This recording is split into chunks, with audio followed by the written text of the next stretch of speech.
What's going on, everybody? Welcome back to another episode of the Atlantic Files, the number one podcast on the number one division in the NBA, brought to you by the Underdog Sports Podcast Network.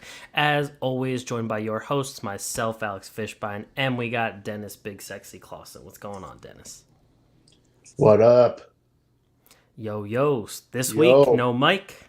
Mike has his fall tax deadline, which neither of us knew even existed. I had no clue.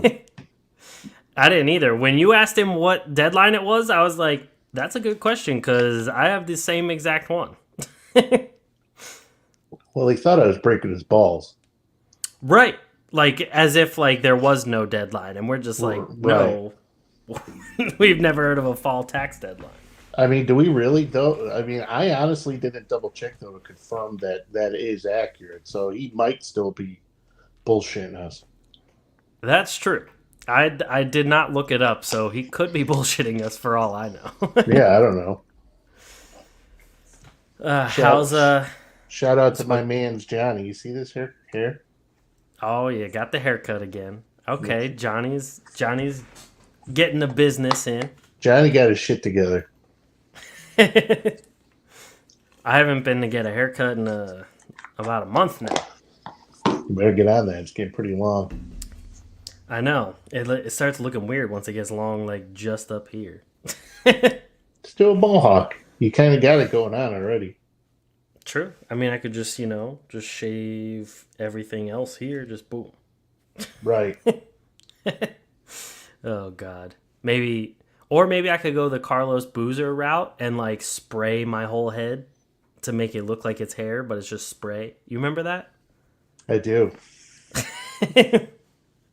I say that just because I did end up watching the Redeem Team documentary, and that was a great documentary. And it was funny to me just because Carlos Boozer was like, he was a big portion of the interviews, and he kept saying like, oh, we had redemption on our mind, meaning like him, LeBron, Wade, and Carmelo. And I'm like, I forgot you were even on the team. Yeah, I was just going to say, like, looking back, I'm like, how did he make the team? Right? And he was on the team like that, the Redeem Team, and the two teams prior. Like, he was on the one that lost with Allen Iverson and Tim Duncan and everybody. Then he was on that one in the middle that lost to Manu Ginobili in Argentina. And then he was on the Redeem Team as well. I was like, I had no clue you were on all three of those teams. But yet he's on there talking like a big shot. Like he was a significant contributor. Right. Like he was contributing as much as LeBron and Wade. Right. Oh, God. I'm so behind on basketball, like documentaries. So behind on that. I wanted to watch that Lakers thing on Netflix. I haven't done that. Everybody keeps telling me Hustle. The Hustles with the Sixers.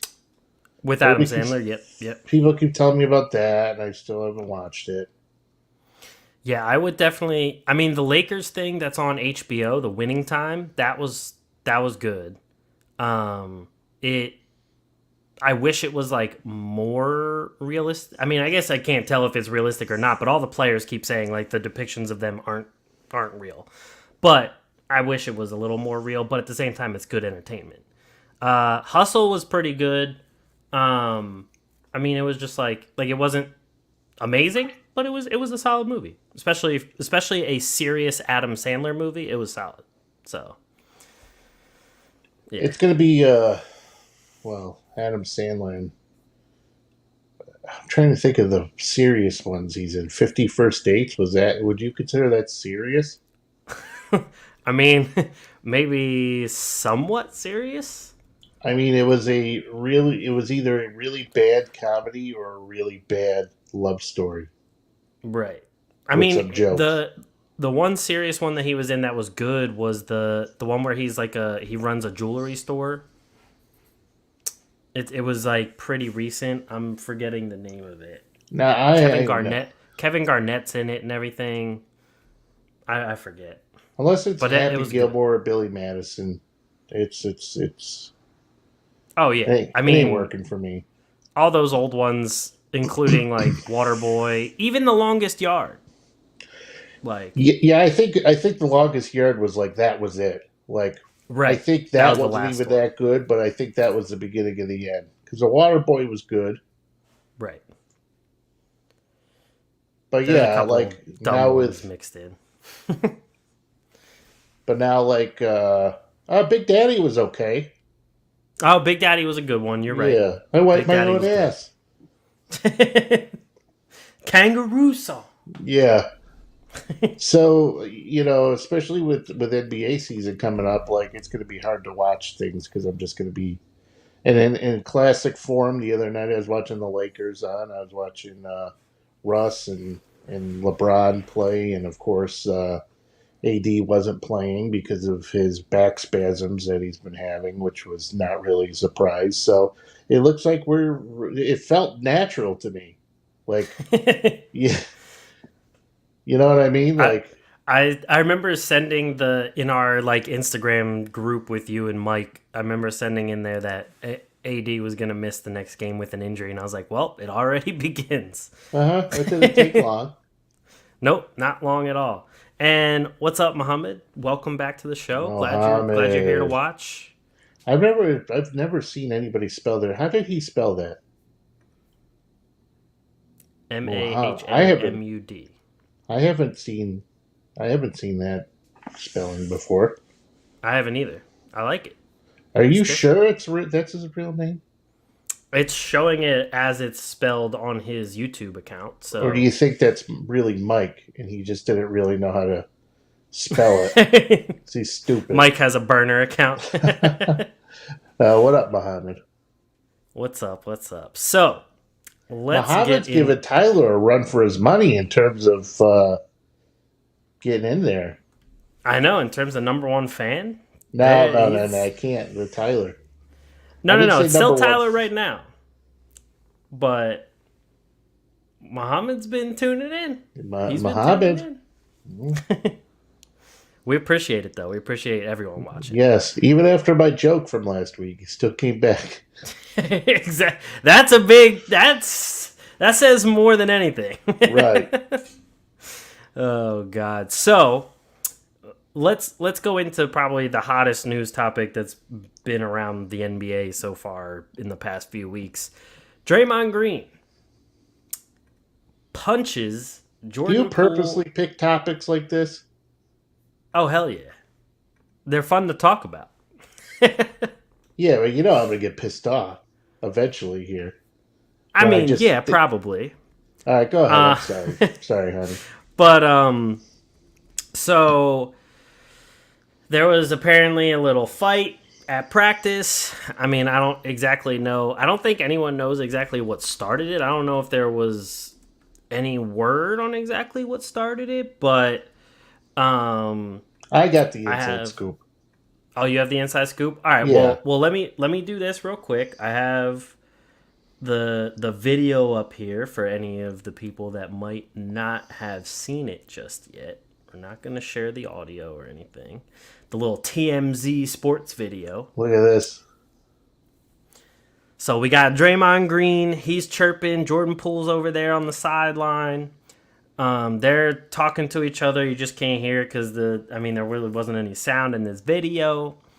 And I gotta say, the fact he just comes, like he's walking over, at first, like it, I mean, with no context, it doesn't look serious, but then this happens, and I just thought like, oh, they're just gonna get into a pushing match. I didn't think Draymond was all of a sudden gonna just throw that haymaker like that. Like, where did that come from?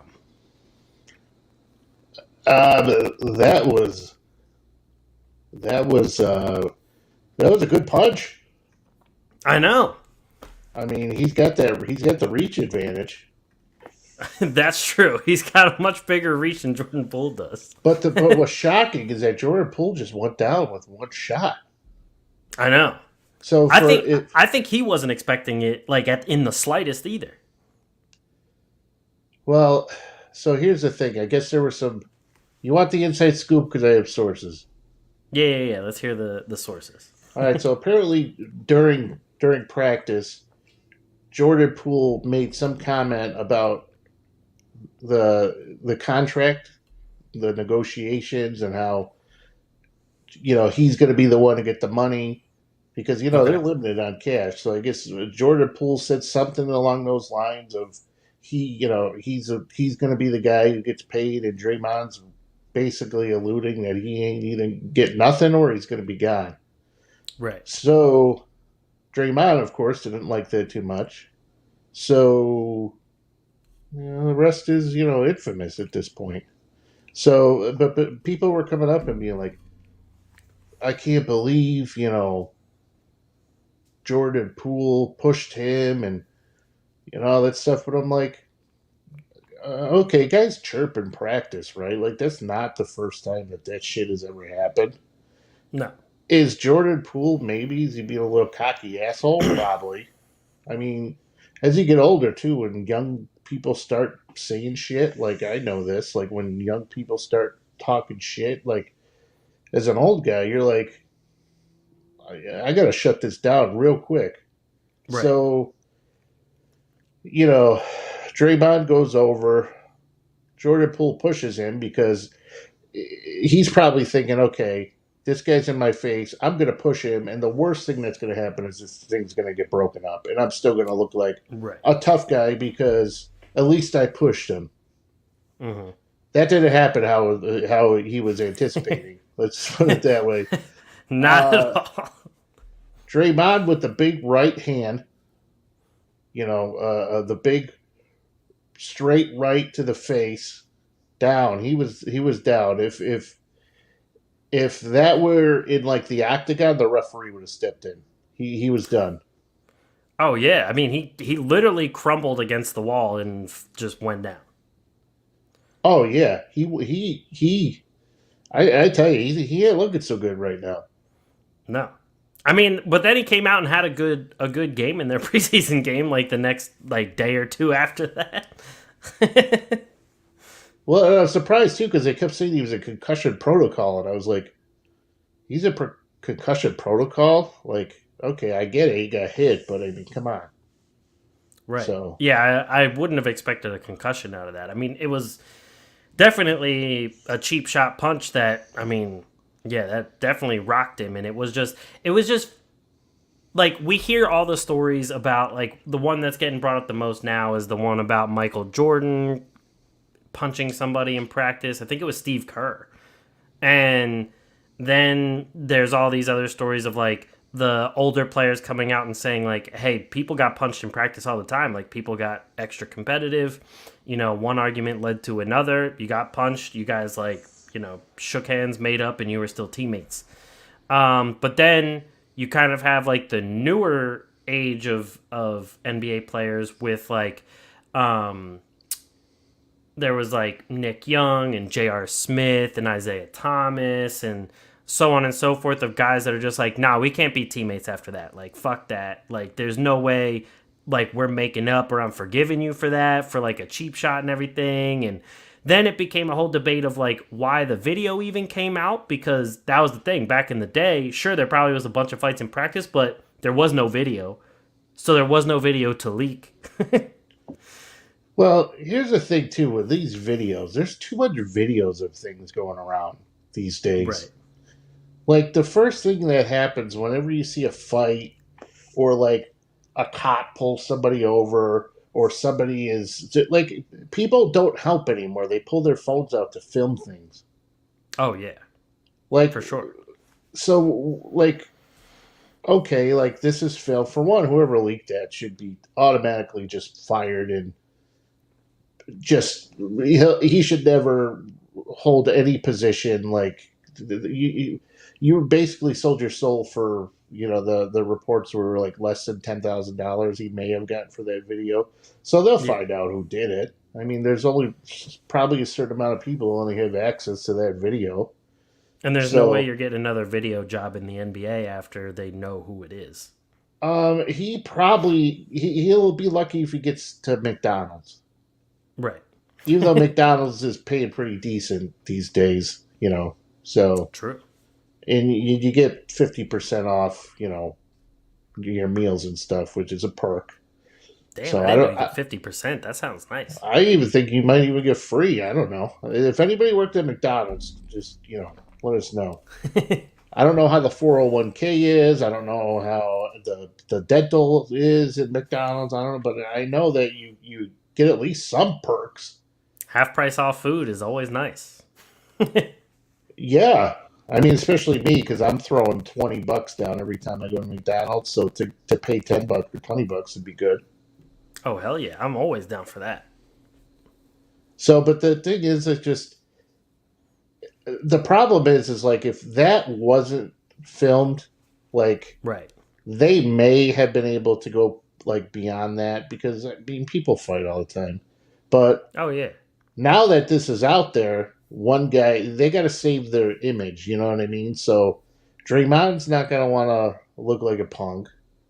Jordan Poole's not gonna want to look like a punk, even though he got his ass kicked. And this is a messy situation now. You got two guys looking for money. You got a young guy who's getting a little arrogant after he has a good season. Now he wants to get paid. Most of the team's probably sticking up for Draymond, who's getting old and it's probably not going to be worth a max contract when the time comes. So this is a really weird situation that they're going to have to navigate through. Which, like, I think this could have like implications on whether the Warriors can win another title this season. That's True. how big I think it is. Because Jordan Poole already came out and said that the locker room's different this year, and but this guy obviously isn't making any friends. No, So not at all.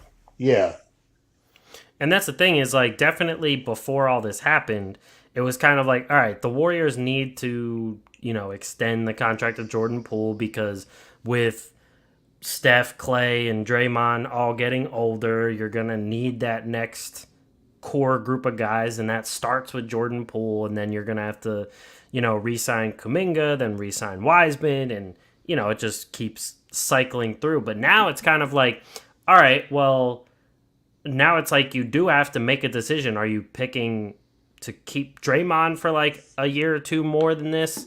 Is he even going to last another year or two more? Are you going to gamble and give that extension to Jordan Poole and then try to trade Draymond? So then it kind of like repairs the locker room and you also get something for Draymond while his value is still up there instead of like risking it till next year and maybe he regresses a lot.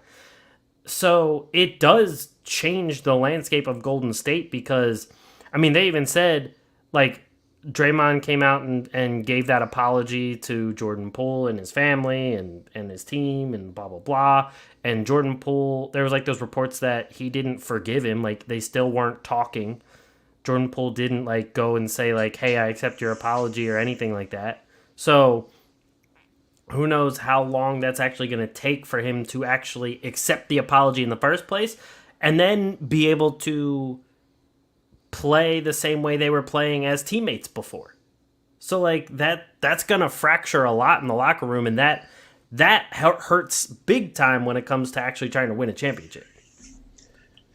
yeah, but how much longer are they going to put up with Draymond and his nonsense, True. especially considering what he's done? I mean, since 2018, starting with the 2018 season, he played 66 games.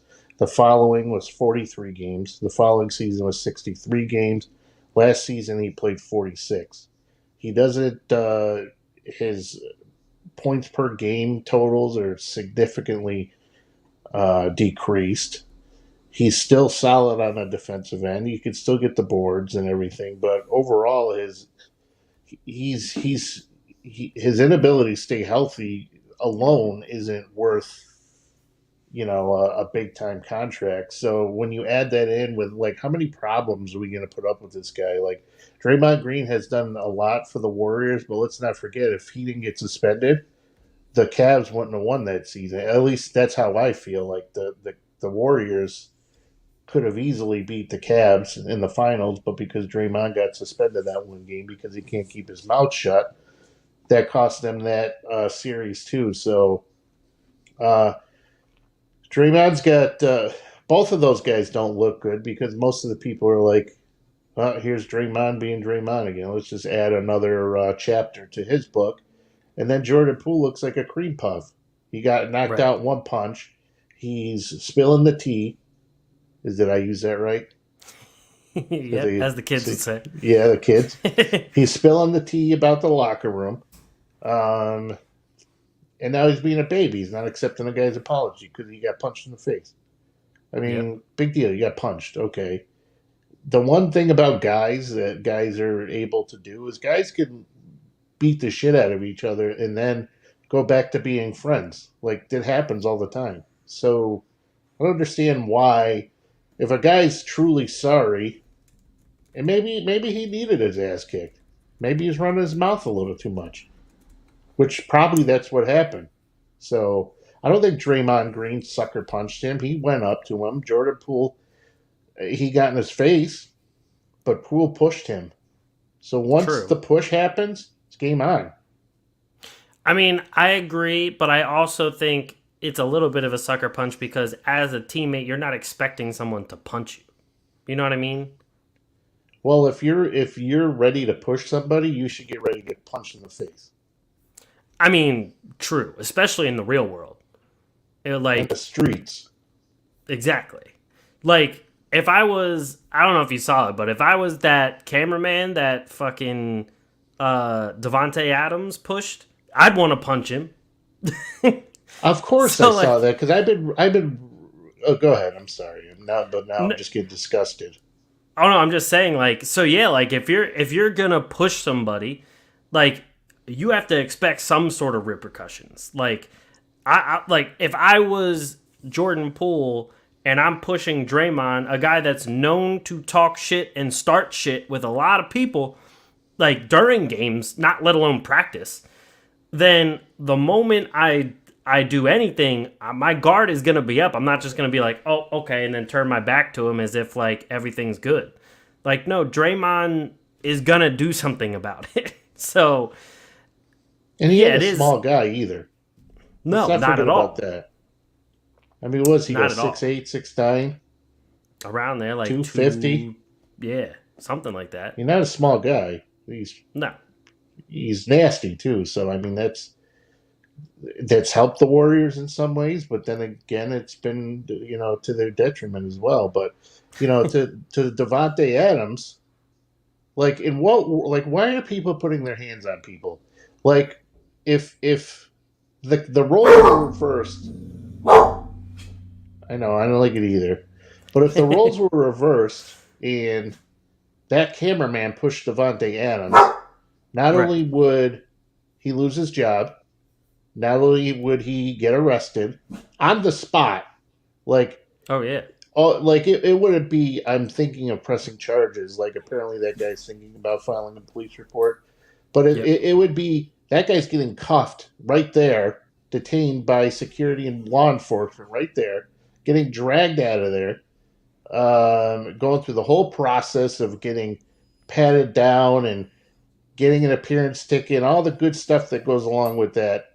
Devontae Adams literally pushes this guy, and it wasn't a soft push; it was a pretty good push Oh because he's yeah. throwing a temper tantrum, and he just walks free. Nobody says a word to this guy.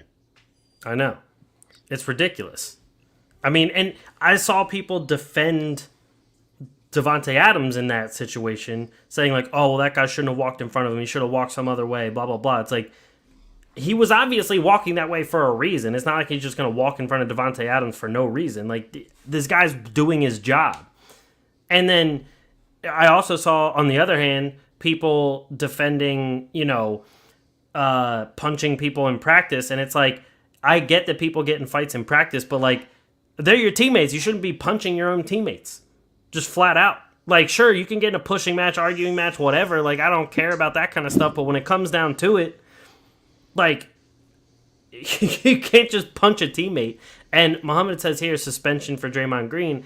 I'm surprised that they didn't just come out and say like, "Hey, we're spending him a game," at least.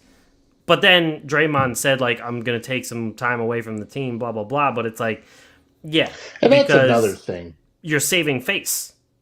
That's another thing. He punches a guy, and he has to take time away from the team.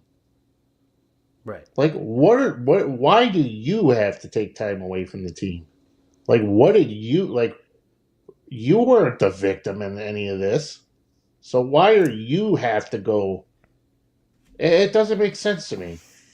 Right. Like if Jordan Poole said he's taking some time away from the team, like that's one thing because yeah, you just Right. got punched by your teammate and you're He's got pissed off ice at your his face. teammates. Got to put a Yeah. fucking bag of But peas on his face. exactly. Meanwhile, Draymond still, I mean, he's not suspended or anything. Tyler says Adams is going to face some punishment soon. Probably is, especially Good. because they said that guy is thinking about charges, like Dennis said. I hope he does. I do too. I mean, hey, get some money while you can. But here's If the you're thing, getting too. pushed over doing your own job, like fuck that. I know this is a basketball show, but we branch out. I mean, Yeah. we talk about Cheesecake Factory, for fuck's sake. So we can talk about whatever we want. But, I mean, think about this guy, like, right? He's working at night on a Monday night. He's sure he's got a cool job where he can take pictures or whatever the fuck he was doing. But then you got Devontae Adams, who has played like pretty much garbage all season long. The Raiders are a complete shit show. The Raiders are a joke. This guy plays like ass, and he takes it out on a cameraman. You know what I mean? Right. And I'm gonna say this, but let's put it in perspective here. If the roles are reversed and Devontae Adams were white and that guy was black, you imagine the uproar that would have came out of that? You know what I mean? There would have been a lot more uproar in a lot of different scenarios. Correct. And but I'm just naming one of them. Like, oh yeah. No, and like the one you said before, if the cameraman was the one that pushed him down, oh yeah, over. That guy's fired and his career's over. Right. So if I were that guy, I'd be like, "You're paying me because I'm humiliated. My kids have to go to school now, and their friends are going to go, hey, did you see Chrissy's dad get beat up by Devontae Adams?' You know what I mean? Like, fuck, you should have to put up with that. Exactly. And what if he fell over and like broke his camera or something? Cameras are fucking expensive. Like they are. I go and take pictures all the time, and like I have a cheaper end of camera, and that thing, like if someone broke that, like yeah, I'm making sure I get my money. Like that's just ridiculous. Tyler says here, I understand the not punching your teammates, but some people need to be in check, even if it is a punch. It's just life. True, you do need to check people sometimes, and Dennis talked about this a little earlier. Like sometimes, especially if you're not the one that has quite earned your chops yet and stuff like that. Like yeah, sometimes you do need to be checked, and I completely agree with that. Do you need to get like knocked out? Probably not. But I mean, you do need to be checked sometimes. I do agree with that. We don't know what was said though. That's true too. Tempers are high when it comes to like the guy. Obviously, I mean that's the one thing with NBA players and any players in general is when they start talking about money, guys get really like defensive about that stuff because you're taking food out of my family's mouth. So when you got some kid who, like, he played one good season for the Warriors, maybe two, but when you got him talking about and basically rubbing it in your face, a guy who's on edge already about his contract situation and what things are going to look like for him moving forward as he winds down his career, is he going to stay with the same team? Like, that's a stressful situation. And for some idiot to say that, like, I get it. Like, no, I would be pissed too. Right. Doesn't give you the right to punch somebody, but I can understand why it happened. Yeah, agreed.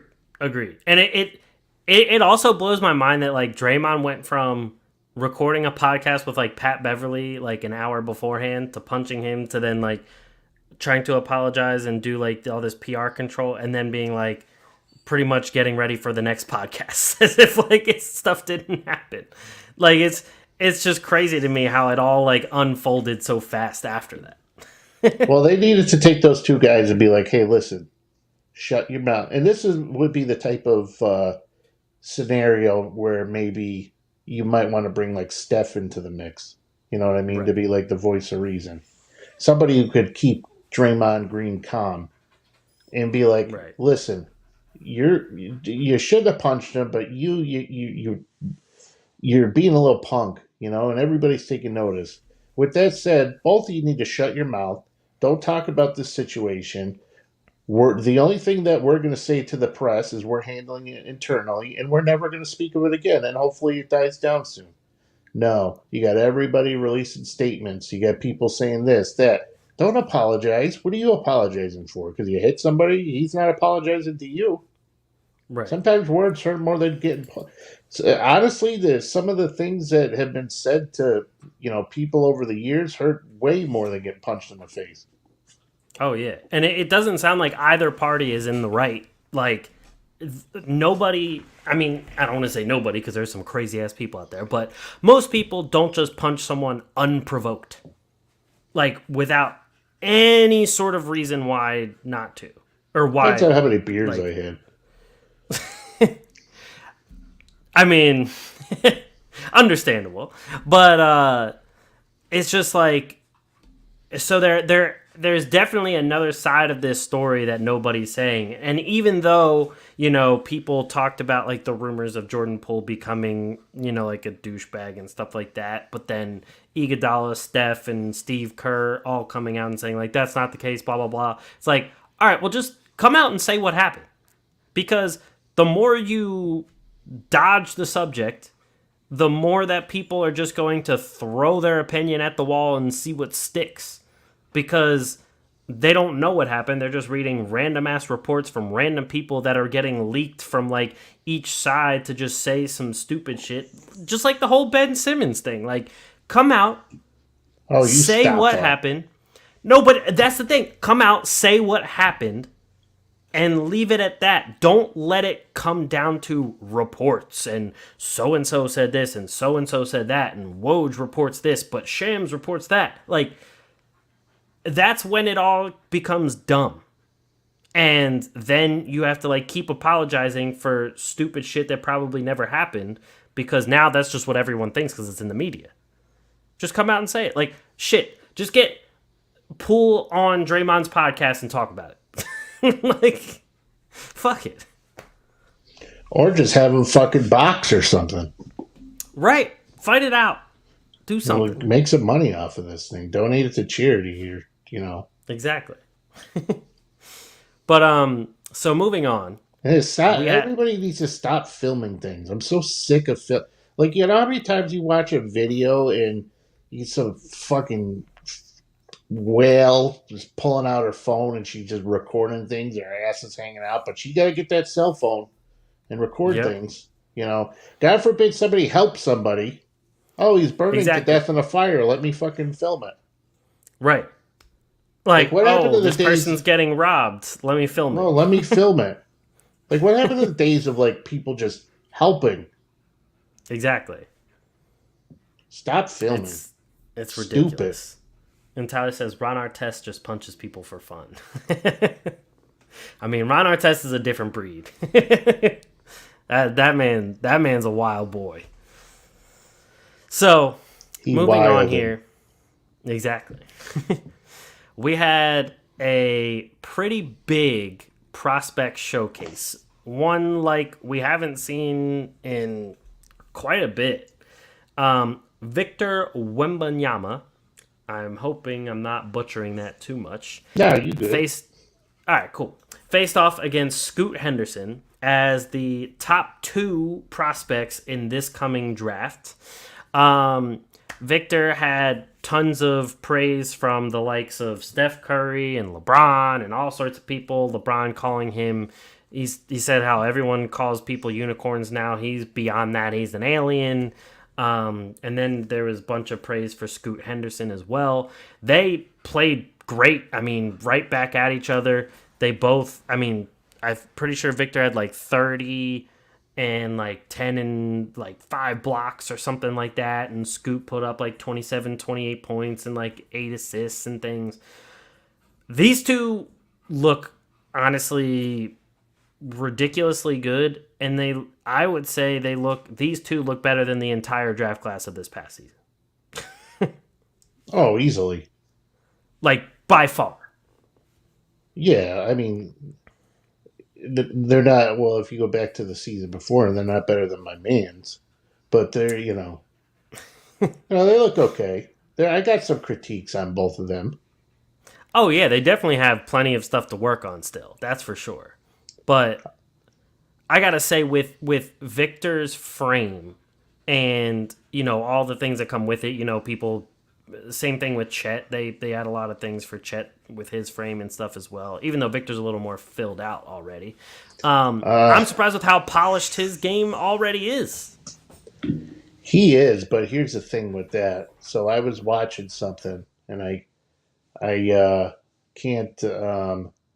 I can't remember who said it, but I wish I knew who it was. I'd give him props. But I was just watching a video about how there's only been 26 guys in league history who've been at least 7'3" or taller. And out of that mark, only three have been in the Hall of Fame.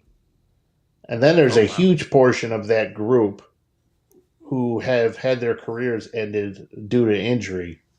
Hmm. So we're looking at a guy, right? Like you say, he's a little more filled out. He is, but he's still not like he's very thin. Like he's very he has not a lot of mass to him, which is understandable. If you're 7'3", it's going to be hard to fill that out. Right, for sure. But I mean, if any team gets their hands on him, assuming it's going to be like everybody's saying San Antonio, but you never know. So any team that gets their hands on him, do you think it'd be wise for him to be the guy who brings the ball up the court like he does? Like I get it, he's got good handles and he does things that, but I didn't see Sean Bradley doing that shit. I can tell you that, but Or Manute Bowl. or any, yeah. But just because he can do it, does that mean it's a good idea for him to do it? And my answer is no. I don't think so. For a guy, he kind of looks like it's because he's 7'3", but if you look at it when he runs around, he looks clunky a little bit.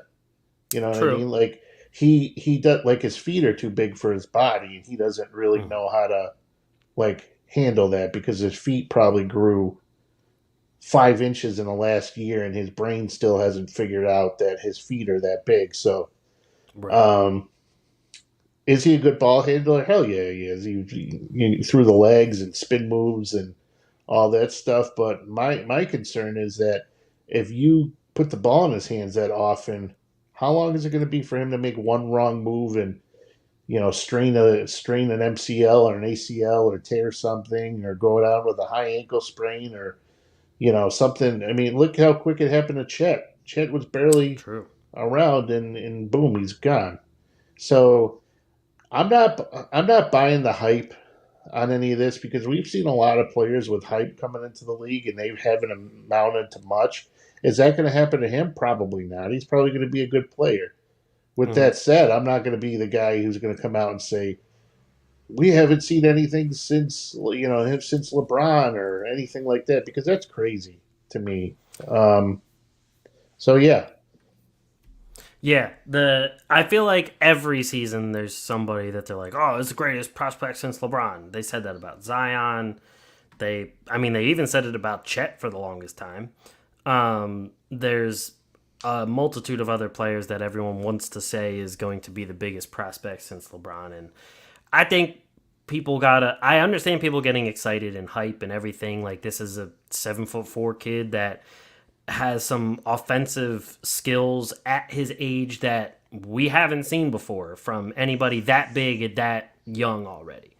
So it is amazing to see him play, and he like his shooting ability is the thing that stood out the most to me because I feel like a lot of the guys we see that are that big have some like really clunky shooting mechanic or something, or it's disjointed, or they're like bringing the ball back here because they're so fucking big that they have to do it some different way.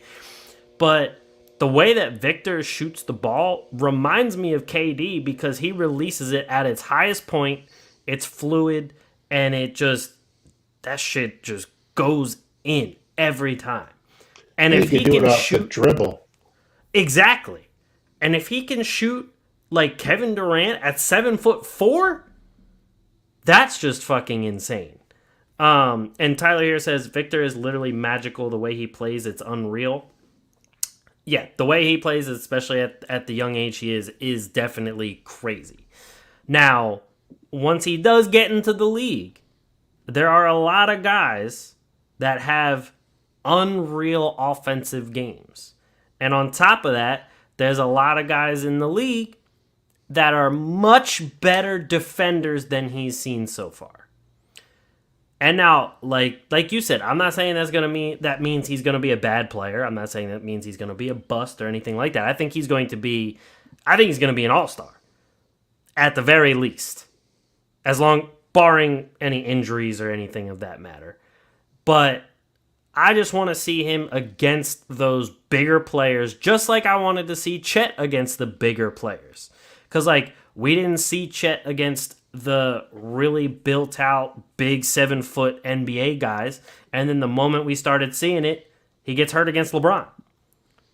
So, that is a worry. I do want to see him add a lot more strength and be able to last a whole NBA season, because that would just be demoralizing to see another player go through that. And then there still are some worries about Scoot Henderson as well. He's a 6'2" point guard. How many times have we seen a point guard under 6'3" that had a bunch of hype and then just kind of didn't really amount to contributing to a winning team or anything? I mean, a lot of the smaller point guards we've seen that are supposed to be superstars haven't won a championship. They haven't, some have gone on to be really good players. The one that stands out the most is obviously Chris Paul and Allen Iverson. Those guys were 6 foot. They became very, very good players. But then you also have the guys who became pretty good, but kind of just got phased out, like Kemba Walker, Isaiah Thomas. Those guys also undersized. Now, don't get me wrong, Scoot's taller than them. He's bigger than them. But just being that size as a point guard or shooting guard is already somewhat of a disadvantage in the NBA, and it's just going to be interesting to see him go up against NBA-type players. Well, I think the first thing that they need to do is give Kyle Lowry a paternity test, because every time I see Scoot, I feel like he's built exactly like, Kyle Lowry. I can see that. He's compact. He's got the fat ass on him. You know what I mean? He looks strong. So my critique on him is I think he just tries to do too much every time he gets the ball. I think he sometimes forces his way in to shots and make careless decisions. So, sometimes it's okay to pass to your teammates, but sometimes he just gets the ball. He's got really good handles. He can make guys look like fools, but the problem is that, when he went in on Victor got a couple swats off of him, and you got to make better decisions. And when you go to the NBA, guys are going to eat that up, especially if your whole game is just playing without your teammates and just looking for a shot. It doesn't work like that, So right. I like to see him develop more. His mid-range shooting got a little better, apparently. So both of those guys have things to work on. When it comes Victor, I think maybe needs to add a little size. I think they need to address him being the guy who takes the ball up at least every time. He doesn't need to take the ball up every time. Maybe occasionally is fine. But he doesn't need to be running all over the place either.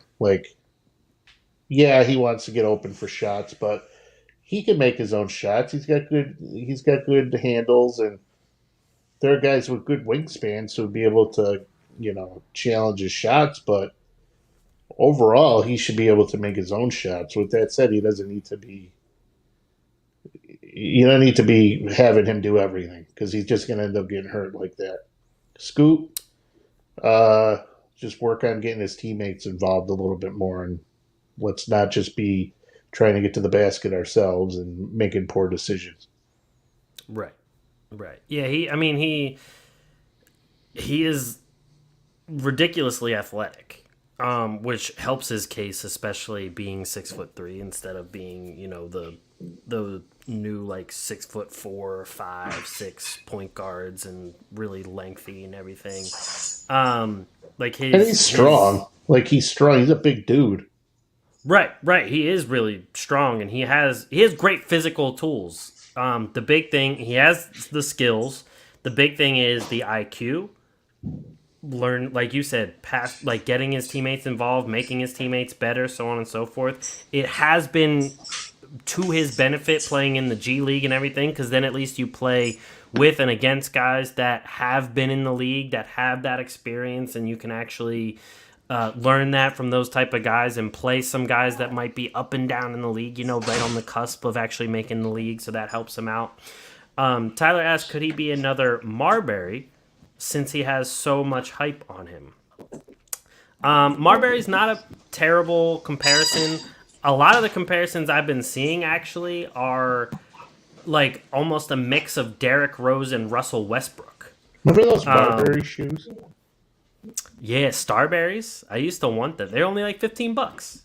They made them for the kids on the streets. Yeah, they were like Shaqs before Shaqs. Right. Shout out too. Speaking of running around with the ball, I know this is off topic and everything, but I was watching Sixers the other day, and that PJ Tucker is like the fucking Charlie Hustle. That dude did not stop moving. Whenever he's on the floor, the Sixers are so lucky to have him. I love PJ Tucker already. I mean, I already liked PJ Tucker before because he's the guy that does all the dirty work that nobody else wants to do. That's PJ Tucker's game. But, like, finally seeing him on my favorite team, I'm like, oh, this guy's amazing. It was I was watching him the other night. I was literally just watching him. I wasn't watching. I wasn't even watching the people with the ball. I just was watching what PJ Tucker was doing because literally all he did was just run around and he would go after rebounds. You know what I mean? So it was amazing. Good good pickup. And it was crazy too because they talked about playing like an undersized lineup where like PJ Tucker plays center like he used to at Houston and things like that. Just to like, throw some small ball out there, little spurts.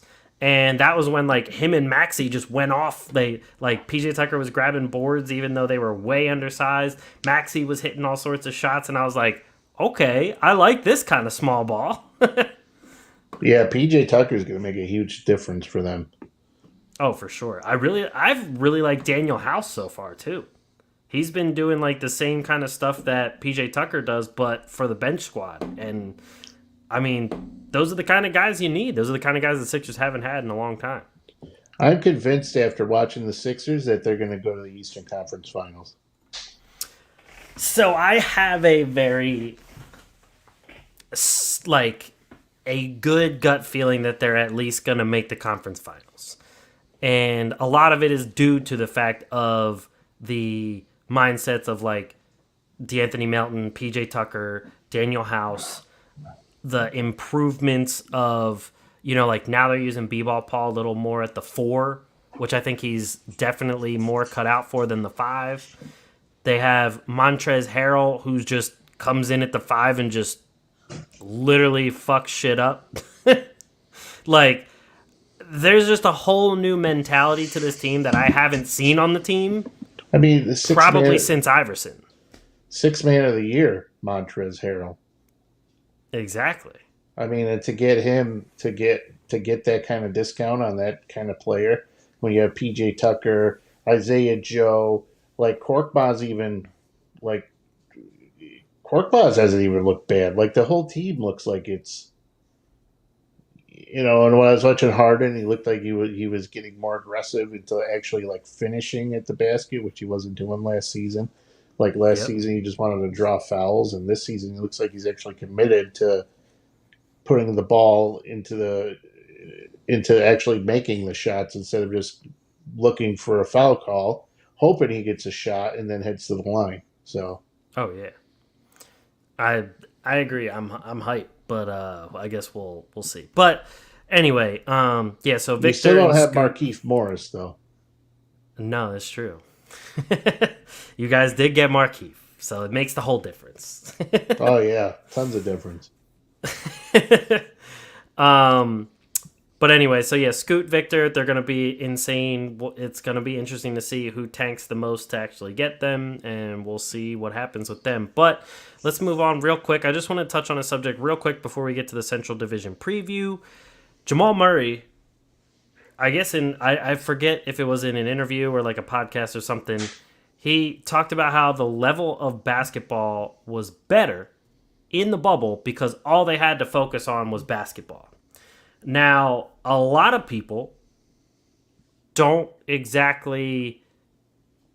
It's like an asterisk ring for the Lakers. A lot of people bring up because it was in the bubble. There were no fans. There was no home court advantage, blah, blah, blah.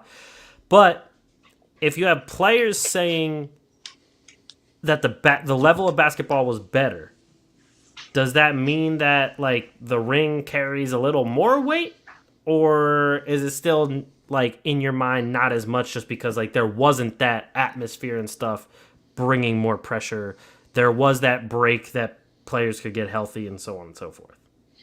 Yeah, that's my biggest thing. Like, if there wasn't a 3 month break to where players could get healthy, who would have won the championship that year? You know what I mean? That's a great Like, question. I don't think it would have been the Lakers.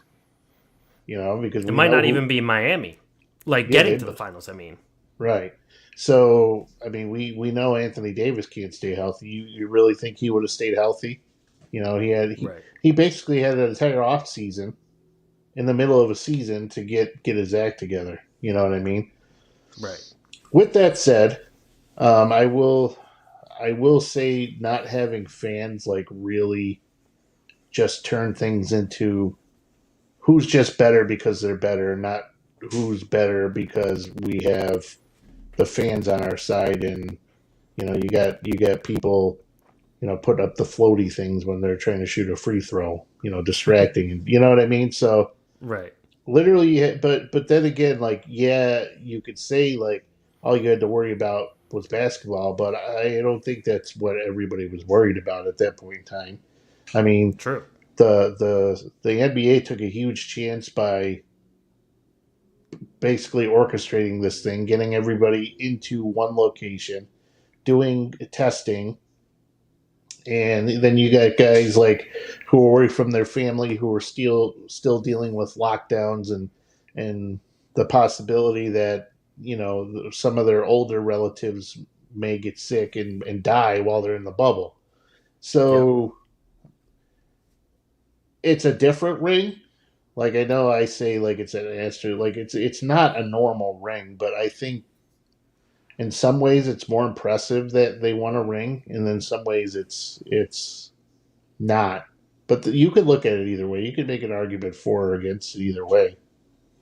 Yeah, for sure. And I will say like it made people understand how good role players in the NBA are good at basketball.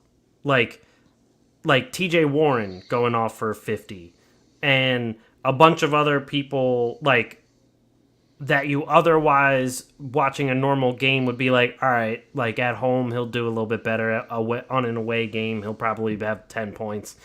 A lot of these guys showed that they can play some lockdown defense, they can play offense, that like they're in the NBA for a reason and they're the top of the top level guys.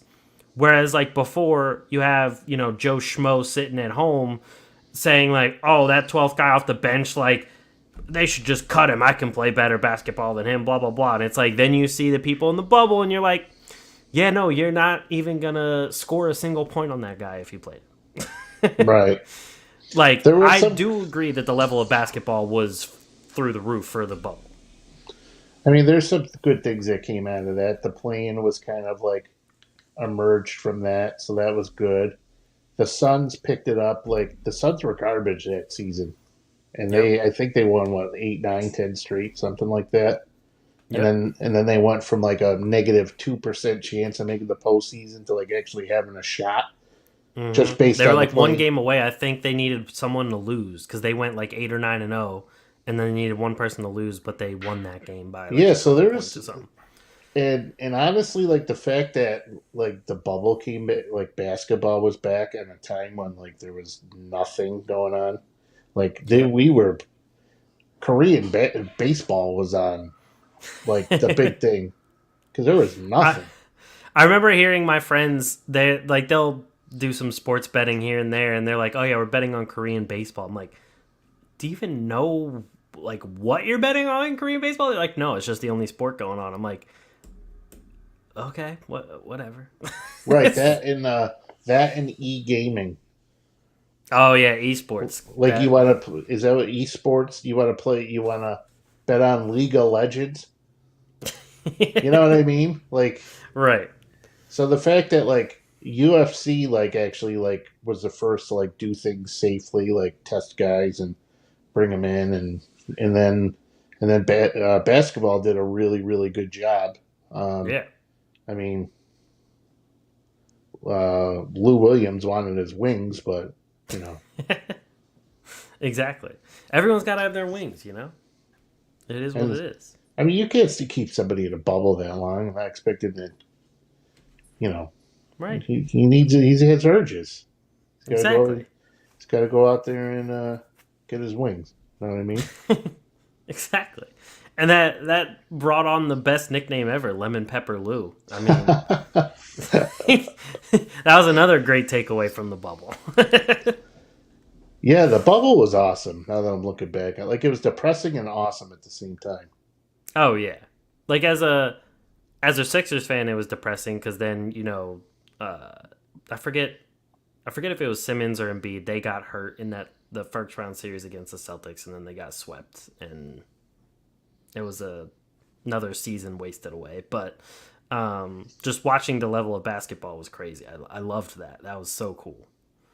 I was, and I liked it even more too because I love basketball in the summer. Oh yeah, that was the Like, why great can't part. we just do that all the time? Exactly. Like start the season, like right December. after the Super Bowl. Well, because remember they started it not last season, year before. They started the season in December for Right, Christmas, right. Yeah, that's true. and Yep. then it went all the way through this. Like that was a great summer because I was like, Yeah, holy like shit, use the Christmas Day games as the opening games. the launch pad. Yeah. And then play the season from there. I wish they would do that. Right? Because I look, think they would get more viewership that way too.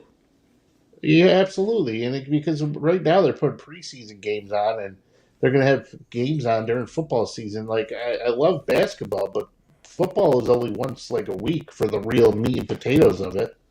Right. Exactly. There was a last week's Thursday night game I turned off for preseason basketball because it was garbage. Garbage. Oh, don't This worry, Thursday night, I'm going to be garbage. watching preseason hoops up until Sunday. Is well, it ends Saturday. There's no games on Saturday, but Right. Thursday, yeah, Oh yeah, especially this Thursday, Washington garbage. and Chicago. Give me a break. Who the fuck playing that? I don't know, but I would even rather watch like San Antonio versus Orlando. oh, I would love that game. Exactly. Like I I would love games much like rather that. watch that. I love games like that though. My favorite time was like when the Bucks were horrendous. I loved Hmm. watching Bucks games. I love watching the Suns when they sucked.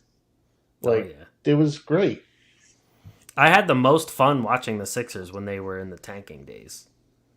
Cuz it was just like there was no stakes. I could just watch them and be like, "Oh, this guy's kind of good." Yeah, it's weird because like when in the days like when Spencer Dinwiddie and like D'Angelo Russell were, the most recent like team before like the what we're dealing with now, but there were Right. no expectations for that team. So if they Exactly. lost, it was like, oh well, it was fun, like it was cool. But if they win, you're like, holy shit, this is fun.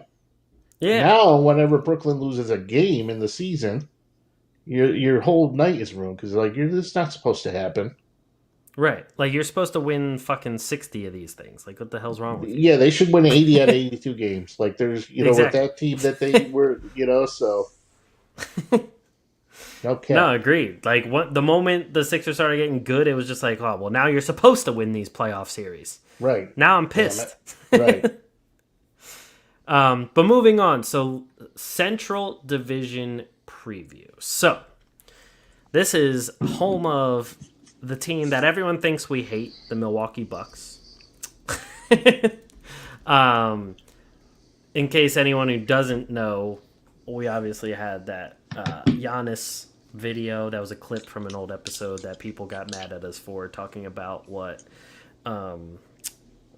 Gilbert Arenas said, blah, blah, blah, blah, blah. But anyway, always like bringing that up because it's just funny to me. But last season, Milwaukee finished in first in the division. They were 51 and 31. I don't even care about that anymore. I know. I just think it's funny. Like, I think it's great.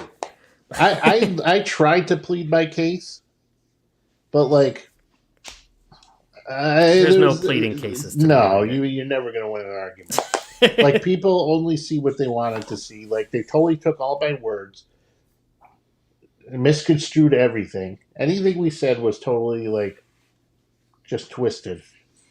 And when what we tried to like recant and rebuttal, then people just were. But I'm like, shut the fuck up. I'm done with this. Exactly. Tyler says, "Wait, you guys don't hate the Bucks?"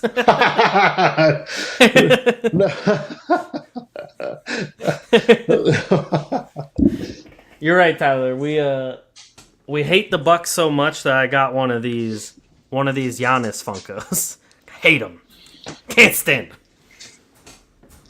My daughter has a pair of Giannis sneakers, and I want to beat her up and steal them. Throw them on a telephone wire. Yeah. But I'm pissed off because I'm like, oh, how'd you get a pair? And then she got a pair of Zions. Oh, I didn't even. They're sick. When did Zion come out? They got hold on, let me ask my wife. Zion, they're Zions, right? You think I know? He doesn't know. I can get them for you. Yeah, get them for me so I can. But yeah, I didn't even realize he had a shoe. I guess. Oh wait, no, I remember there was a commercial about the Zions. Never mind. I remember the commercial for that now. Okay. Yeah, I'm not like how these people have like 200 pairs of shoes and they don't wear them. Yeah. So, yeah. All right, hold on here. See. Ah, okay. Those are nice. They get the. They're Giannis. So these, I think these are Zion shoes. Yeah, because they got the like Z thing on the side. It says Zion on the back. Oh yeah, there we go. Oh, yep, there it is. Those are nice. I like those. So yep, and then these are the Giannis's. Oh, yeah. So actually, in indoor volleyball, I know a lot of guys that wear the Giannis shoes because they're lighter, but they have like really good ankle support. So the two shoes I see the most in the volleyball world are actually Kobe's and Giannis's now. I don't even know how to respond to that because I'm trying to think of volleyball and I'm like, I start thinking about the girls in the volleyball shorts and that's all I'm thinking about. Well, I mean, I'm glad you're not thinking of me in volleyball shorts because I play volleyball. So how do you know what I was thinking? You said girls. Well, maybe I wasn't finished. Oh God, but anyway, going back to the Central Division. Yeah, so last season the Bucks finished first in the division. Then it was the Bulls, the Cavs, the Pacers, and the Pistons. Beach volleyball. Beach volleyball is great. Beach volleyball is honestly super fucking difficult. I've played it before, and moving and doing anything athletic in sand is a bitch. It's terrible. I have a hard time like bringing a chair on the beach to set it up and sit down. Right? And these people are fucking moving back and forth, like running in the sand, doing all the agile movements, jumping and everything. I'm like, see, that's not. I work out and everything, but like that's not for me. I'm not trying to do all that. Yeah, like I bring the chair, I'm like out of breath. Like, I can't wait to sit down. Holding the cooler, the chair, the umbrella, pulling the wagon. That's these fucking coolers, for the life of me, are the heaviest things. If you want to get in shape, just bring a cooler everywhere you go. Right? Like once you put the ice in there, it feels like the cooler gained 500 pounds. We went to this water park and my wife packed the cooler. And I was like, okay, we're only going to be there for 8 hours, 6 hours maybe. So we went a couple drinks, sandwich, something. This fucking thing had about 10 pounds of ice in it on top of 20 sandwiches, like a 12-pack of Diet Pepsi. By the time I get done dragging this thing around, I thought you were going to need to find a new co-host because I was going to have a heart attack. I don't doubt that. There's like when I pack a cooler to go to volleyball tournaments, it usually has a lot of drinks because it's usually outdoors in the summer, so it's fucking hot and everything. But then when Deanna and I play a tournament together, we pack the same cooler, but it's double everything. And so there's like 3-gallon jugs of water on top of like Gatorade, and then we bring like alcoholic seltzers and stuff like that for like in between games, on top of like 3 bags of ice and everything. And I'm like pulling this thing like, I don't think I'm going to be able to hit a volleyball because my fucking shoulder's going to be detached because this cooler's too heavy. I might drink that at your wedding. What? Seltzer. Okay. We're going to have plenty of that. Did you make a dessert menu yet? We didn't make a dessert menu yet, no. We still have to go to the tasting, and then we get the menu. When's that happening? The tasting is in November 20th, to be exact. Right before Thanksgiving. Right before Thanksgiving. Huh? Yep. Who'd you say get a little that? Get the nice tasting in, and then get Thanksgiving dinner in. Oh, Thanksgiving is it's a beautiful time of year. Oh, I completely agree. Food comas, football. It's great. Gets dark at 3:30 in the afternoon. Yep. It's cold as shit. Everybody wants to jump off a bridge because it's dark out. The Nets by that time will be 2-10. Sixers will probably like. Joel Embiid will fracture his 5th metatarsal. All of a sudden, B-Ball Paul's the starting center. Right. It's all going to go down. The new COVID variant comes out. Yep. Goes back to the bubble. Shit their pants. That's what I want. That would be a good COVID variant, the one that makes all these guys shit their pants. That'd be funny if they were just running around just shitting their pants. They just have to play through it. Like DK Metcalf, he had to get carted off because he was going to shit his pants. Oh, yeah. That was hilarious. He was like the clench walk wasn't going to make it. No. Because you know what'll happen, like, when that type of thing happens, like, you think you're okay, but then it just out of nowhere, it's like you got to squeeze your ass cheek so hard, or it's that fucker, you're going to shit all over the place. Exactly. That's why I was surprised when Lamar Jackson, when he ran to the bathroom. I was like, that would make it worse. Exactly. I was like, when I gotta go, like, I'm more likely to crawl than run to the bathroom. I always like pause and pretend I'm reading something on my phone. When I feel it coming, then I wait for it to pass.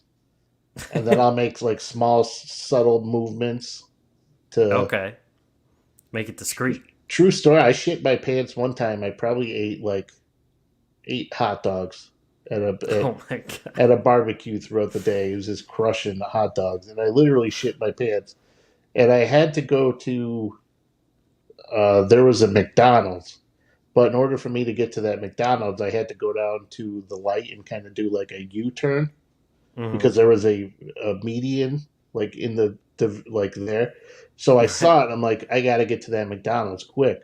So I'm at the light. The next thing I know, I sneeze. Mm-hmm. When I sneeze, I just shit my pants. And the worst part about it is I was wearing khaki shorts. Oh no!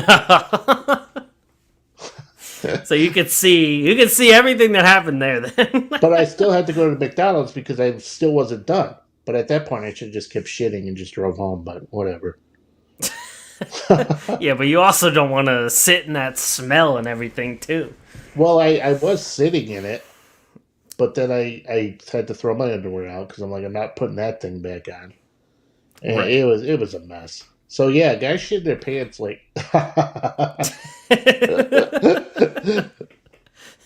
For those listening, Tyler said, "Oh no, Dennis," with the crying face.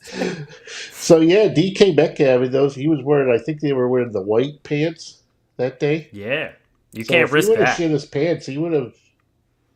Everybody would have saw that. Cannot risk that at all.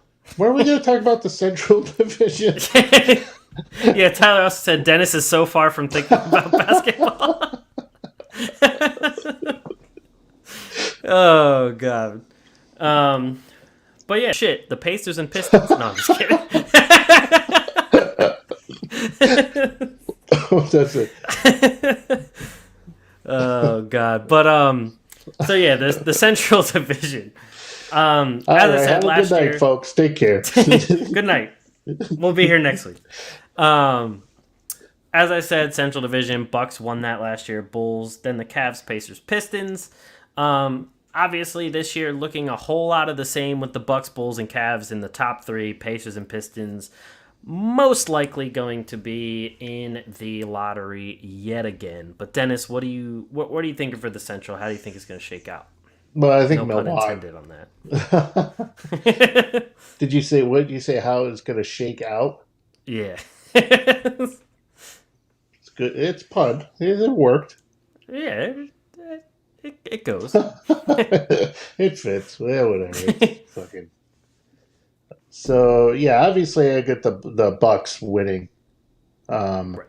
I have the Bucks winning Central. Then I have the Cavaliers going second. I mean, I don't think you would disagree with that, right?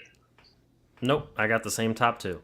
So the Bucks, their problem is Middleton's not going to be healthy to start the season. Middleton, not only did he deal with a knee injury that kept him out of the postseason, which pretty much cost in my opinion, had Middleton been available, maybe Giannis would have been more efficient on the shooting end. True. He We're not wouldn't have gonna go had on- to take as many shots. Correct, but we're not going to go down that road. Right. We're not doing And that. now Middleton is a wrist injury? Now he had wrist surgery in the off season. On top of that, they brought Joe Ingles in. However, he's coming off knee surgery, so he's not going to be available at the start of the season. So most of the team though is a lot of Jordan Nwora. They brought him back, and Brook Lopez is back. Even though he's getting older, but he's still a capable center, a great rebounder, a great shooter. Bobby Portis got paid. He got 4 years, so he's going to be back. Bobby Portis is probably one of the most underrated players in the entire league. He's pretty good. Grayson Allen, it's Grayson Allen, but the Bucks have, especially when they get like fully healthy, the Bucks are going to be good. And when you have Giannis on your team, who is arguably the best player in the league, I want that to be on the record. He's arguably the best player in the league. Yep. Despite his very few shortcomings, you're going to be in the championship conversation. Right. For sure. The Cavs, too. I mean, not only did they add Donovan Mitchell, but they have Kevin Love off the bench, who's turned himself into a good role player. Evan Mobley, he might miss a couple games to start the year. They got Jaron Allen, who looks like he's ready to maybe enter the All-Star conversation. Darius Garland's in the house. Okoro, they're bringing back Dean Wade and Chetty Osman. Karis Um, LeVert's going to be there. Karis LeVert and Ricky Rubio potentially in later on in the True. season. So you got a pretty good deep team that can. I mean, they were good last season, and Right. now that you're adding Donovan, and they were good last season without Colin Sexton. So the fact that you're Exactly. now adding Donovan Mitchell into the equation, it's going to make a world of difference. On top Right. of Like, I that, mean, they went 44 and 38 last year, and Colin Sexton only played in 11 of those games. what did I say the Cavs were going to do? What was the one team I was talking about? I said they could make it to like 45, 50 wins. Everybody thought I was on crack. I thought you said that was the Kings. No, I would never say. No, I'm just kidding. No, I think it was a Kings, but let's just pretend I never said that. I never said that shit. How dare you? So the fact that it excites me for the Cavs is the fact that I would seriously consider putting Karis LeVert into a 6-man role, because Karis LeVert is he's a great player. Like, this guy is a good player. What is his knock? He's always hurt. The guy had a tumor on his fucking kidney. He hurt his knee that caught. Like, the guy's been just gone through all these ailments throughout his career. His body can't handle a starting role. So there's nothing wrong with having him come off the bench and play Right. 25 minutes a game instead of trying to put him in there for 34 minutes a game. Get him in there for 25 minutes, have him come out and provide some offense when your guys are sitting, and I think that would be a good situation for him. So Agreed. the Bulls, Vucevic is still there. We thought he would be gone, and he's still there. Lonzo, who the hell knows what's going on? Like, it wouldn't even surprise me if Lonzo missed the entire season. With the way his knee is being talked about, he had a procedure. He was still dealing with pain throughout the summer, so he got another procedure done on it. With the way things are looking, I don't foresee the Bulls wanting to rush him back, especially if he's not ready to come back until the middle of the season. And by that time, who knows what their record's going to be? So if their record's not at the point to where they're like making a serious run at making like a championship run, then there's a good chance he might not even come back this season. So I think the Bulls took a big step back when Lonzo wasn't around. Lonzo has progressed so much. He turned into a better shooter, and I always tout him on the defensive end and his versatility all around. He's a great rebounder, a great passer. Defensive rating's always good, and now he adds shooting to that. It's unfortunate that happened, but it is what it is. Fortunately, the Bulls have they look like they're going to turn to Ayo Dosunmu at the point guard spot. They got Kobe White back there. They got Dalen Terry in the draft, who looked, in the summer league. I was just kind of critical on him with his turnovers. Patrick Williams is expected to make the step, and then they got Levine and DeRozan back. So that's still a third team right there. Like that team could still finish second in the conference in the division, but it's more probable that they're going to be third. The Pacers, the Pacers are the Pacers. They're going to be better than. I think the Pistons might even be better than the Pacers this season. I mean, I feel like the Pacers are hoping so, because they're definitely trying to be bad right now. And I wouldn't be surprised if they end up trading Miles Turner and or Buddy Hield during the season. Well, they can't.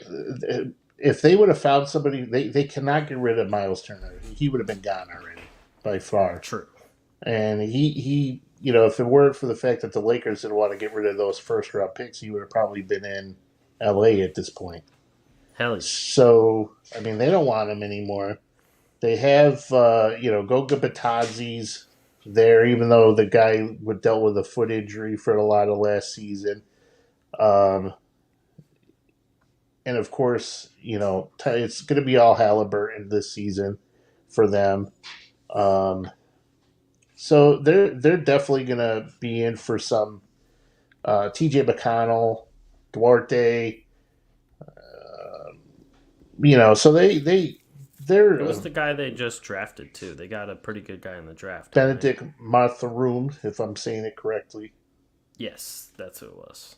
And then Jalen Smith took a step forward last season, and I think he's going to be a True. lot better than people um, realize. How good, like Jalen Smith is going to. I think he's going to come break out this season. So he started showing signs of that last season, but I think this is going to be a really. He's going to have his best season to date. I think so.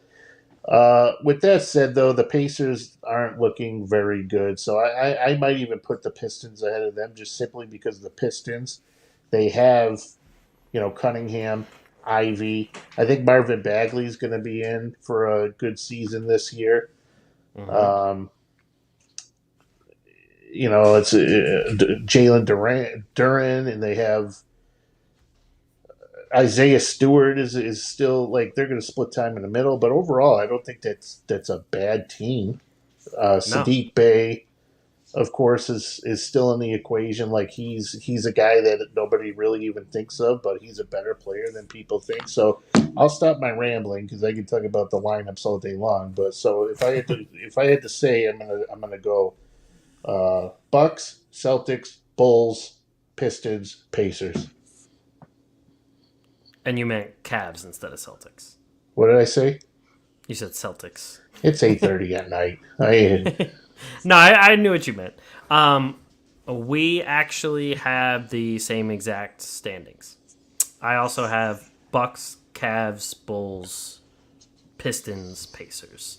And I also have the Bulls in third just because of injury issues.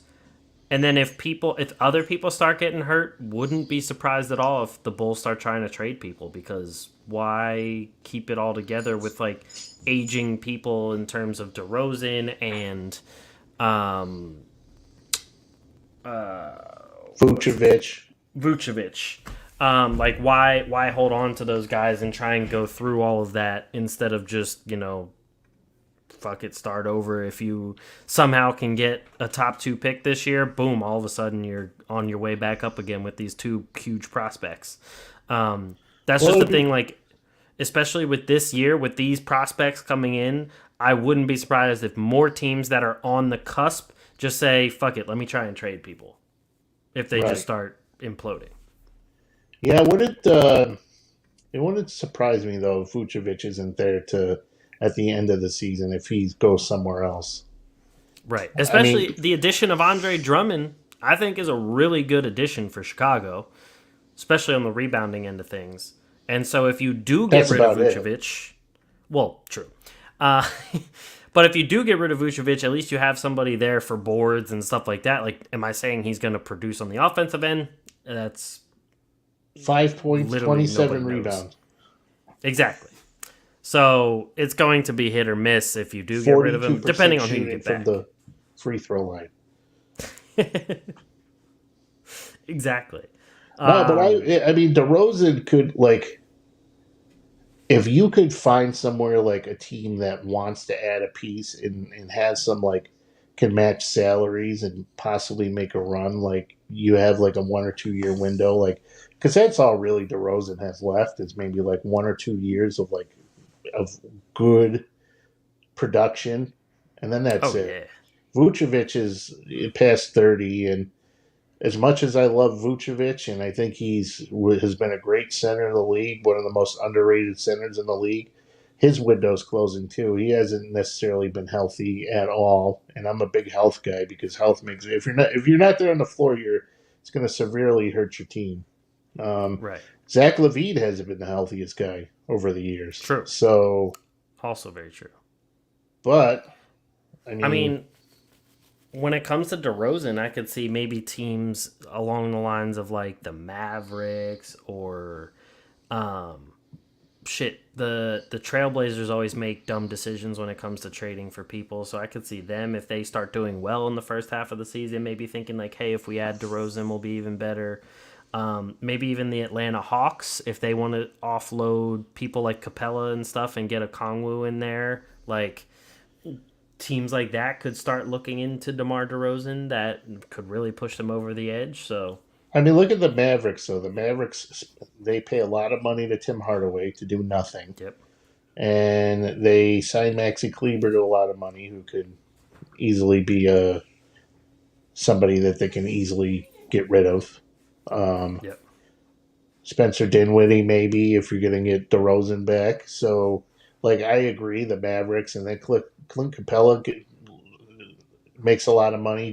John Collins makes a lot of money. So, if you're talking about, like, matching salaries, I think that's the Knicks. The Knicks could maybe be in the running True. for that, even though he'd probably retire before he goes to New York. But there are teams that could have, even the Pacers could do it, but the Pacers aren't in a position to win anything. So I don't know what would be the benefit of adding, unless they got picks back. Because if the Right. Bulls got Miles Turner, then and Miles Turner stayed healthy, and they added Buddy Hield in addition to like Zach LaVine and possibly Lonzo Ball, then it And things then might give be a them little like TJ McConnell too, because like Kobe White and them are kind of underperforming as far as they've been concerned for like a backup point guard. Like to me, I'd rather have TJ McConnell as a backup point guard rather than Goran Dragic. Oh yeah, any day of the week. But I'm surprised though that Kobe White is still on that team, considering they've kind of been so down on him. They have Right. DeSumo, they got Terry, they have Dragic, they have Zach LaVine. So they have like plenty of backcourt depth, and the fact that Kobe White is still there, which I don't know if he'll be there by the end of the season, to be honest with you. I could definitely see him getting traded for some sort of rotational piece. But the problem is every time that you want to trade with the Bulls, everybody wants Patrick Williams. So Also true. But yeah, so I that's for all of those reasons listed. I think that's why they're coming in third. Milwaukee, I think, is the obvious choice for first place. And they even added a high upside player in the draft with Marjon Beauchamp. who So looked good? He's looked good in the preseason. exactly, and there's guys like Drew Holiday hyping him up big time, talking about how well he looks and everything like that. So that's another guy to look for, especially if guys start getting hurt. Like they could start throwing him in there early on in the season just to get him some experience and everything and get him up to speed. And then Cleveland is another obvious one to be in the top three of their division, especially top two with adding Donovan Mitchell. They're going to be an electric team that I think is going to be really, really good. So, I think those top two Central teams could be the top three of the Eastern Conference.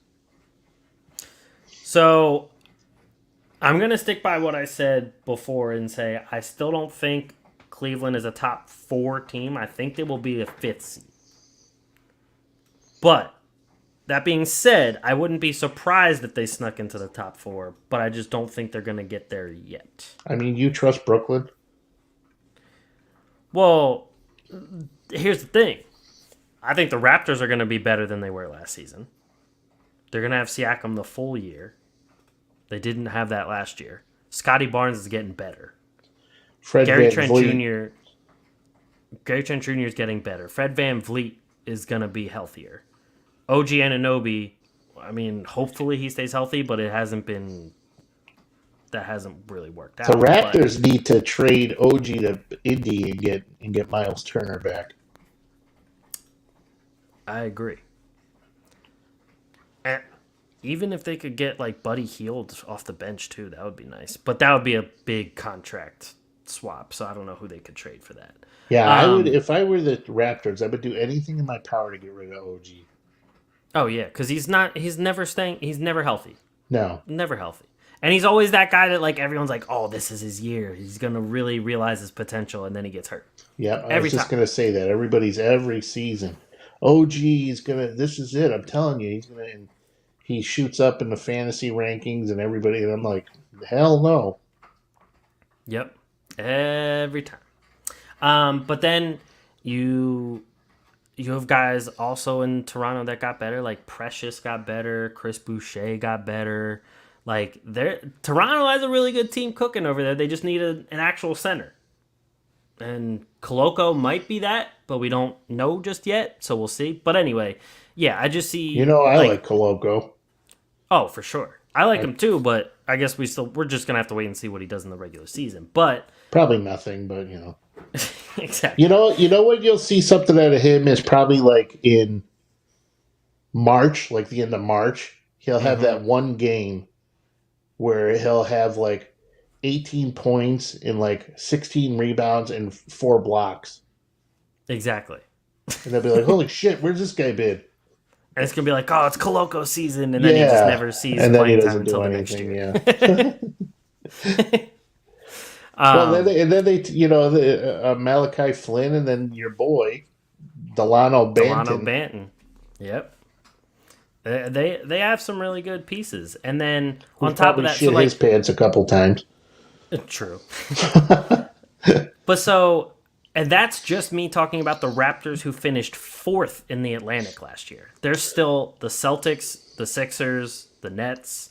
Now, I know you said you don't trust the Nets, but like Celtics and Sixers... I hate the Nets. The Celtics and the Sixers could easily be in the top 4, along with Milwaukee, and then whoever wins the Southeast.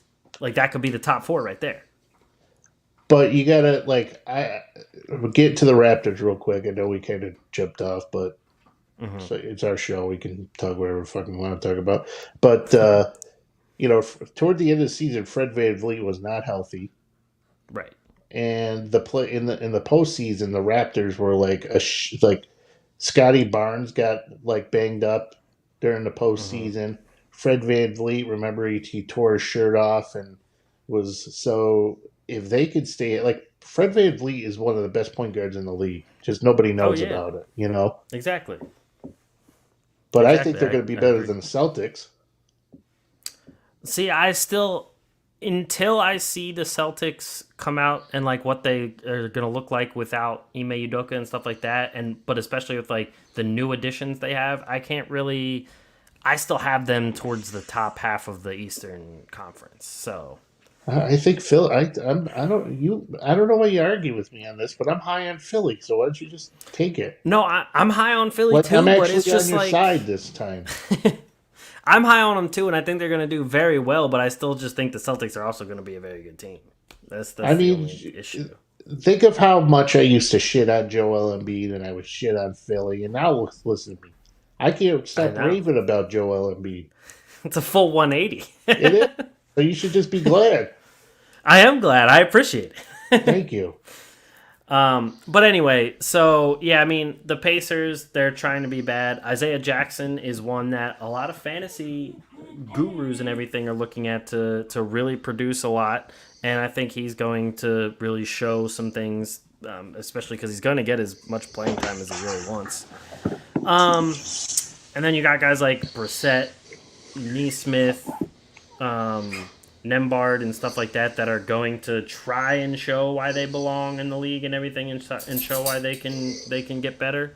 And then the Pistons, yeah, I mean, they have a lot of interesting and good young talent. They just traded for Bojan Bogdanovic, Sadiq Bey. I'm really high on him. I love Sadiq Bey. I think he might be an all-star this year. I could see it. His shooting ability and everything, and then also his two-way abilities are top notch. They really are. And Villanova's been putting out some good two-way players. He's just another one of them. I think the Bogdanovic addition is a really good addition. Oh, completely agree. He gives a really good shooter for the young guards of Cunningham and Ivy. And then, I mean, they also still have Nerlens Noel as their backup center, too. Along with Jalen Duren after That's Isaiah cute. Stewart. So, Nerlens can play some defense.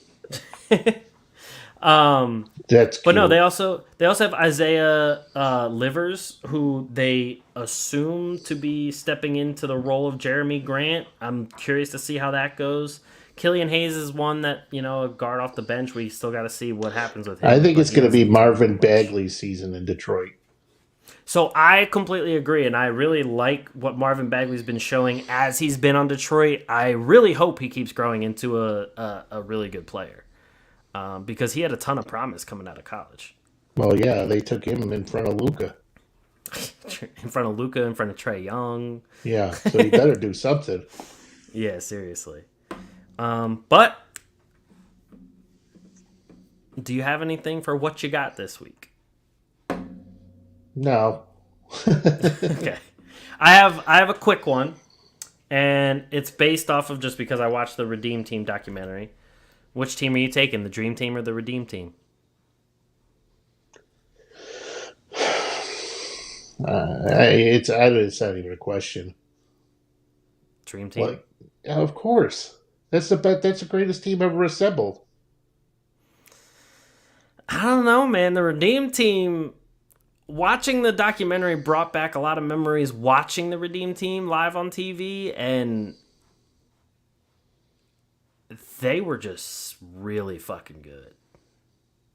Really fucking good. Who is their starting lineup again? It was Jason Kidd, Kobe, LeBron, Dwight Howard, and Carlos Boozer. well, I know, like, Bosch was on it, but Bosch came off the bench. Carmelo. He played the 4, right? Or no, Yes. he played the 4. Or he played the 3. And He LeBron played the 3, the and 4? LeBron played the 4. Okay. And And then, Kobe. yeah, I mean, off the bench, you had Darren Williams, Michael Redd, Dwayne Wade came off the... No, Dwayne Wade started. And then Chris Paul came off the bench, Tayshaun Prince, Chris Bosh, Carlos Boozer. I mean, that's a pretty good team. I mean, it's more than a pretty good team. But let's talk about the Dream Team, okay? So we got Leitner, David Robinson, Patrick Ewing, Larry Bird, Scottie Pippen, Michael Jordan, Clyde Drexler, Karl Malone, John Stockton, Chris Mullin, Charles Barkley, and Magic Johnson with AIDS. Or with HIV. AIDS. With HIV. Which Sure. that was back No, in like- 90. That was back in Don't get me- 92 because when you got AIDS in 92, they don't get the shit they have now. So he was probably, True. you know. Don't get me wrong. The Dream Team, like, there's no way I'm saying the Dream Team in any regard, like, would lose, like, in a series to really anybody but the Redeem Team. But They wouldn't think- lose to the Redeem Team. I just give a slight edge to the Redeem Team because of, like, Kobe and LeBron on the same team. Dude, you got Michael Jordan. You got Michael Jordan, Larry Bird, Scottie Pippen, Ewing, True. David Robinson. I mean, think about what you're saying here. No, I know. Think about what you're saying. This debate's going to live on forever because everyone's just going to talk about it, and everyone has the teams they love the most. As my dogs go crazy because they're fed They up agree with Lane. me. That's why. But yeah, the debate's going to live on forever. I think they're rushing me off the podcast. Right? Yeah. I think my daughter's rushing me out by too. All right. Well, that's it for us. Thank you, everybody, as my dog attacks me. Thank you, everybody, for watching and listening to another episode of the Atlantic Finals, the #1 podcast on the #1 division in the NBA, brought to you by the Underdog Sports Podcast Network. Catch you guys next week. Peace.